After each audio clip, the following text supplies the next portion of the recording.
اعوذ باللہ من الشیطان الرجیم، بسم اللہ الرحمن الرحیم۔ السلام علیکم بچوں، Zubair Ahmad Mir U P S کشتہ، class 7th subject English, topic fetching the doctor. بچوں، ٹاپک سمجھتے ہی آپ کے ذہن میں بات آ گئی کہ جب ڈاکٹر لفظ آ گیا تو شاید کوئی بیمار ہے یا ڈاکٹر کے بارے میں کہانی ہے۔ تو چلو بچوں پڑھتے ہیں یہ کیا کہنے جا رہا ہے۔ One night as I lay in deep sleep upstairs, I heard my mother call, and a sharp note of alarm in her voice roused me. "Hamlin," she called, "get up at once. You must go for the doctor. Your father is very sick. Hurry." "I hear you. I am coming," I called as I fell into my clothes, still partly asleep. Mother met me with a white, frightened face. "Your father is in terrible pain. Go for the doctor at once." یہ کہتا ہے ایک رات میں جب میں گہری نیند میں سویا تھا میں نے ماں کی چیخ سنی۔ ماں مجھے بلا رہی تھی۔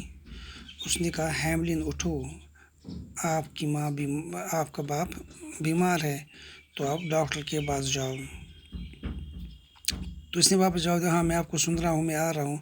اس نے کیا کیا، جلدی جلدی کپڑے پہن لیے اور آدھی نیند میں ہی چل دیا۔ Mother met me with a white frightened face, تو ماں کے چہرے پہ خوف طاری تھا، تو اس نے مجھے کہا کہ تیرا باپ بیمار ہے، جلدی جلدی ڈاکٹر کے پاس جاؤ۔ I could hear my father cry out as I lighted the lantern and put on my coat. It was 1 o'clock in the morning and the wind was cool as I carefully made my way through mud and ran to the barn. The thought of the long dark miles to town made my hand shake, but as the son of a soldier I could not fail in my duty.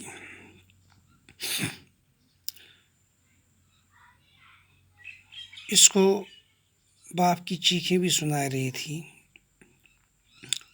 یہ کہتا ہے کہ میں نے لالٹین جلایا، تقریباً رات کا 1 بجے کا وقت تھا، باہر بہت بارش ہو رہی تھی۔ رات کے اندھیرے کے بارے میں سوچ کر میرے ہاتھ کانپنے لگے، لیکن میں ایک سپاہی کا بیٹا تھا، مجھے اپنا فرض نبھانا تھا۔ Making my way past the older strong horses, I hung up the lantern and saddled Kitty, a young mare always ready for action, always dependable.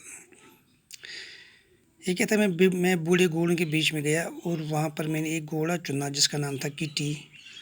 وہ اپنی تیز رفتاری کے لیے بہت مشہور تھا اور اس گھوڑے پر بھروسہ بھی تھا۔ Kit and I flew off with a rush that scattered mud throughout the yard. It was very dark, but I trusted the sharp senses of the horse to find the road. My heart rose. I was a soldier riding through the night to save a city, a messenger on whose courage thousands of lives depends. "Get out of this," I cried to Kit, and she jumped away like a wolf.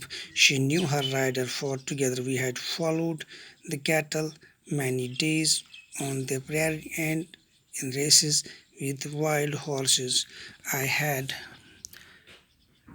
tested her speed, breathing loudly in her strength. She seemed to say, "My heart is brave, my legs are strong, call on me." اب چونکہ اس نے گھوڑے کو چنا، اس کو اس گھوڑے پر پورا بھروسہ تھا۔